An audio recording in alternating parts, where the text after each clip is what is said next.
বিয়া করছেন অথচ এই কথা শুনেন নাই। খালি একটা মানুষ যদি কইতে পারে না আমার বউ আমারে কয় নাই, কোনটা তাইলে আমি গান বাজনা ব্যাক সাইডে দেবো। কোনটা কইতাম নি কোন কমু কোন আমি দেখা তোমার সংসার কইরা গেলাম।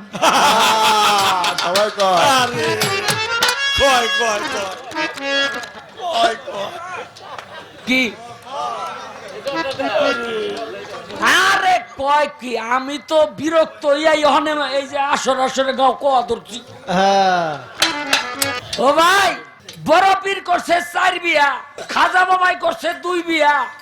রাসূল সাল্লাল্লাহু আলাইহি ওয়াসাল্লাম বলছে আমার উম্মতের মধ্যে তার ঈমান পাকা হয় নাই যে একটার বেশি বিয়া করে নাই। এটা কিন্তু বুখারী শরীফ হাদিস। খামাখা আমারে মারতে এন না। এই জন্য দেখবেন বাংলাদেশের যত আলেম উমরা আছে সবাই একটা দুইটা তিনটা করে বিয়া করছে, ঠিক কিনা?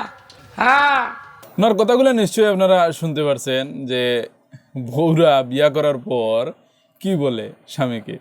তো মূল কথা হলো উনি যে কথাগুলা তুলে ধরছেন যদিও হাস্যকর হয়, শেষে একটা কথা বলছেন যে বিয়া করতে হবে।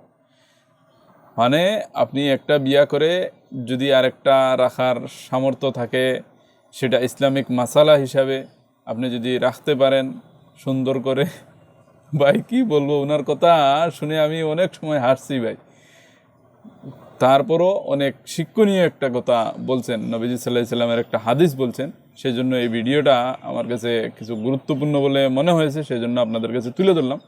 তো যদি আপনাদের কাছে ভালো লাগে লাইক করে শেয়ার করবেন এবং কমেন্টে জানাবেন ওনার কথাগুলো শুনে আপনাদের কাছে কেমন লাগছে।